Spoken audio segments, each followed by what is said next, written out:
దేవాని దివ్యవాక్యము ఏవేగా మాకు దొరికెను.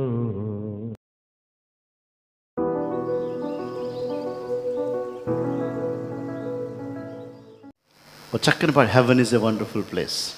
Heaven is a wonderful place. నువ్వు నేను కూడా ఆ ప్లేస్లో ఉంటాం. ఆ ప్లేస్లో నిన్ను నన్ను ఉంచడానికే ఆయన ఈ లోకానికి రిక్తునిగా వచ్చాడు.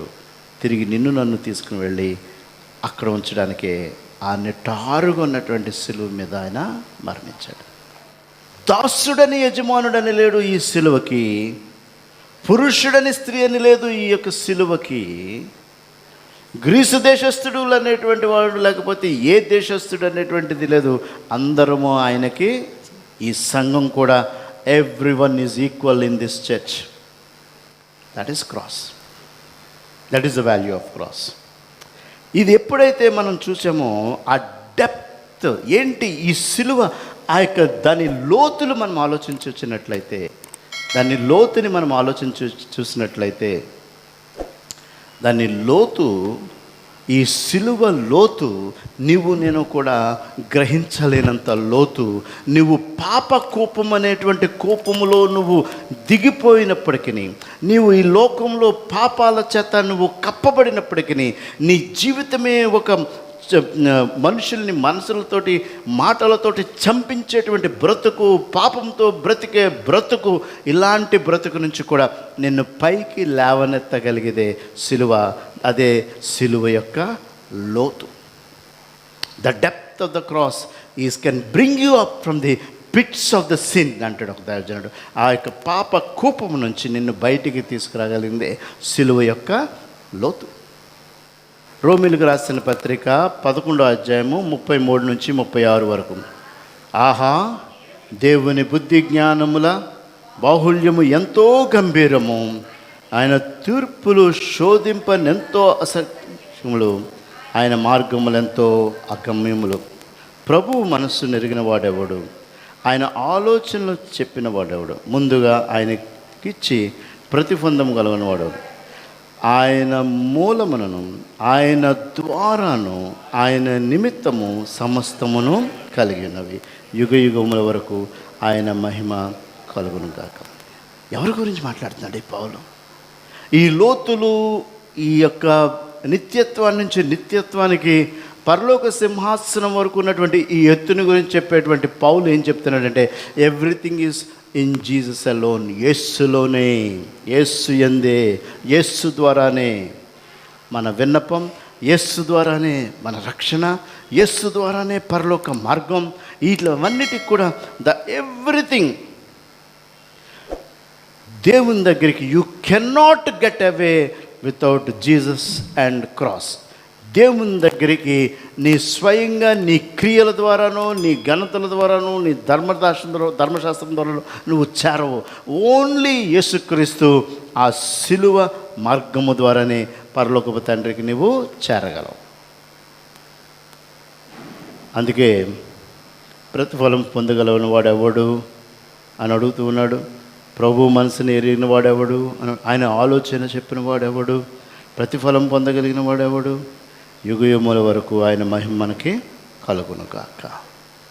Only through Jesus alone. యేసు ద్వారానే, యేసు వలననే, యేసే ఒక హైవే మనకి ప్రతి పాప కూపటి నుంచి మనల్ని లేవనెత్తువాడు ఆయనే. అందుకే మనము యోహాను సువార్త 12వ అధ్యాయంలో చూస్తే, ఆ 12వ అధ్యాయము 32వ వచనంలో ఏమని చెప్తున్నాడంటే, 12:32వ వచనంలో, నేను భూమి మీద నుండి పైకెత్తబడినదా అందరినీ నా యొద్దకు ఆకర్షించుకుందునని చెప్పాను. నేను ఒక్కసారి ఈ భూమి నుంచి పునరుద్ధాన రిజరక్షన్ అనేటువంటి ఆ పునరుద్ధాన దినాన్ని మనం ధ్యానం చేసుకోవాల్సింది ఏంటంటే, నేను ఓన్లీ పురుషుల్ని ఎత్తుకుంటానని అనలేదు ఆయన.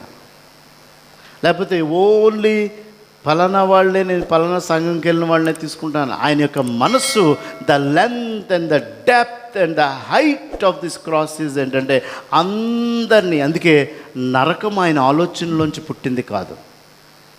మానవుని అవధేయతలోంచి పుట్టింది. ఆదికాండంలో మనం చూస్తే ఈ యొక్క నరకం అనేటువంటిది అది గాడ్స్ ప్లానే కాదు. దేవుని ప్లాన్ని మానవుడు డిస్టర్బ్ చేశాడు కాబట్టే ఆదాము అవ్వల ద్వారా మరణాన్ని కొని తెచ్చుకున్నాం కాబట్టే నరకం అనేటువంటిది సృష్టించబడింది. బట్ ఇన్ ద బిగినింగ్ సృష్టిలో దేవుడు నరకమును సృష్టించను, అది ఆయనకు మంచిగా ఎంచబడినని ఎక్కడైనా ఉందా వాక్యంలో? లేదు. He did not created hell for us. He always wanted to have an Eden. ఏదేనే మనకి నిత్య జీవితంగా ఉంచాలనుకున్నాడు దేవుడు. ఆ ఏదేన్ని మనం పోగొట్టుకున్నాం అవిధేయత వల్ల. కానీ తిరిగి దాన్ని పొందాము సిలువ వల్ల.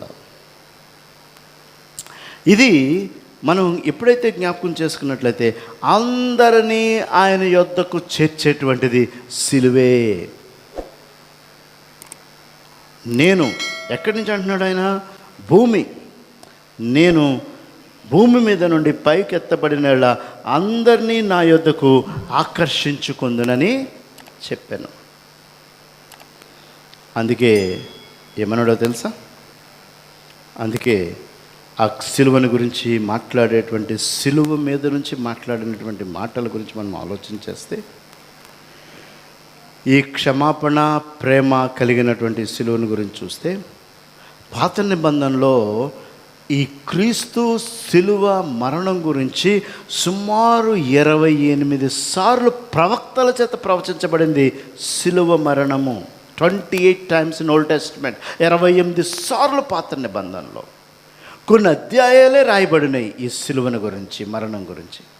ఆ అధ్యాయాలు చూస్తే అది ఆదికాండం 22వ అధ్యాయం కానీ, ఇవాళ ఉదయం చదివినటువంటి కీర్తనలో 22వ అధ్యాయం కానీ, అలాగే యెషయా 53వ అధ్యాయం కానీ, విలాపవాక్యాలు 16 కానీ మనం చూసినట్లయితే చాప్టర్స్ ఏం రాసినాయి అంటే, సిలువ మరణం ద్వారా నీకు నాకు ఆయన కుమారుడు మరణించినై ఉన్నాడు, పరలోక మార్గాన్ని నీకు నాకు వెయ్యినై ఉన్నాడు. అదే సిలువ.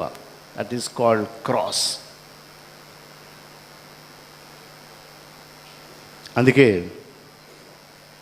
ఆయన సిలువ మీద నుంచి మాట్లాడిన మాటల్లో, నా దేవా నా దేవా నన్ను ఎలా. 22వ దావీదు కీర్తన మనం చూసినట్లయితే ఏమంటున్నాడు స్టార్టింగ్లోనే దావీదు? నా దేవా నన్నేల విడనాడుతివి, నన్ను రక్షింపక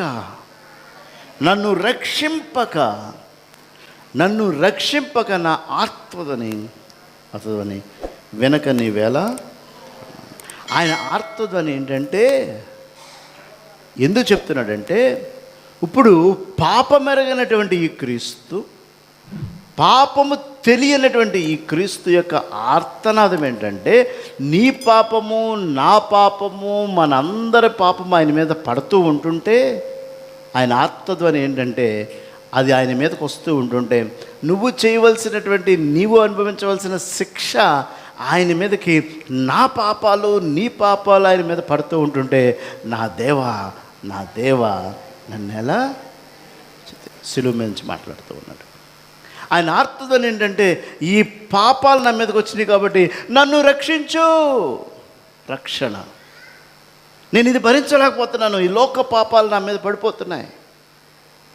నేను ఈ లోక పాపములు మోసుకుని గొర్రె పిల్లగా ఉన్నటువంటి సత్యం ఇప్పుడు నేను అనుభవిస్తున్నాను. ఈ వేదన, నేను ఈ పెయిన్ నేను చూస్తూ ఉన్నా. నీవు రక్షించు, ఎందుకంటే ఆయన పరిశుద్ధుడు నీతిమంతుడు గనక. ఆయన పరిశుద్ధుడు నీతిమంతుడు కనుక ఆయన ఏం చేస్తున్నాడంటే, ఈ నీతిమంతుడు పరిశుద్ధుడు ఈ పెనాలిటీని, ఈ శిక్షని భరించలేక, నీ పాప నువ్వు భరించవలసినటువంటి ఆ పెయిన్ ఆయన భరించలేక, అంటే ఆయన ఏం కనబడుతుందంటే, ఆయన సిలువ మీద నుంచి చూస్తూ ఉంటుంటే, ఆ యొక్క ఈవిల్ సాతాను ఈ మానవుల ద్వారా చేయించిన పాపాలు ఆయన మీదకి వస్తూ ఉంటుంటే, నా దేవా అని చెప్పిస్తున్నాడు. ఆ పాపాలు ఆయన మీద పడేటువంటి ఆ యొక్క పరిస్థితిని ఆయన విజన్ చూస్తూ ఉంటే, దర్శనాన్ని చూస్తూ ఉంటుంటే, నీ పాపాలు మా పాపాలు మన అందరి పాపాలు వస్తూ ఉంటుంటే ఆయన చూడలేక, నా దేవా నన్ను ఎలా విడిచిపెట్టేసో, ఆ పాపాలన్నీ నా మీదకి వచ్చేస్తున్నాయి. అది ఆయన క్రై. మొట్టమొదటి క్రై. ఎందుకంటే దాన్నే ఆ యొక్క పిలుపుని కానీ ఆ యొక్క మాటను కానీ ఏ మానవుడు కూడా పలకలేడు. అది పలకగలిగింది దైవత్వము కలిగినటువంటి వ్యక్తే. బికాజ్ జీసస్ ఈజ్ గాడ్, ఆయన దేవుడై ఉన్నాడు కాబట్టి ఆ యాక్సెప్ట్ చేయలేకపోతున్నాడు, తండ్రిని ఆశ్రయిస్తూ ఉన్నాడు. నిత్యత్వము, తండ్రికి కుమారుడికి మధ్య మాటల సంభాషణ ఇది. నిత్యత్వంలో ఉన్నటువంటి తండ్రికి భూమి మీద ఉన్నటువంటి కుమారునికి ఉన్నటువంటి సంభాషణ ఏంటంటే, ఆ తండ్రిని పిలుస్తున్నాడు టు హెల్ప్ హిమ్ అవుట్. ఈ యొక్క ఈవిల్ సాతానుడు మన యొక్క పాపాలు ఆయన మీద కుమ్మరిస్తున్నటువంటి సందర్భంలో నన్ను విడిచిపెట్టుకుని నేను దీన్ని భరించలేను. అందుకే ఈ రక్షణ మార్గం